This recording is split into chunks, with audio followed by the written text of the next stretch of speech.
Hi, welcome back guys. Today we are talking about how to make a proposal on Upwork. Why would you want to know how to make a proposal on Upwork? Well, maybe it's your first time on Upwork app. So today I am going to show you how to make a proposal on Upwork. Check the video description and I will try to leave the written instructions.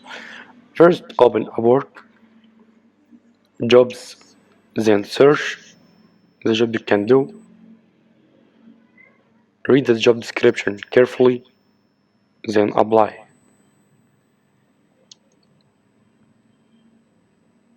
Now, select your terms, how to get paid by project, the money you will pay. Select a duration, write your cover letter. Make sure you have connects so you can send it. Send for connects. There you go. If you want to know how to make a proposal on Upwork, this is the easiest way I know how. If you know another way to do it, leave a comment below. Be sure to subscribe for more videos.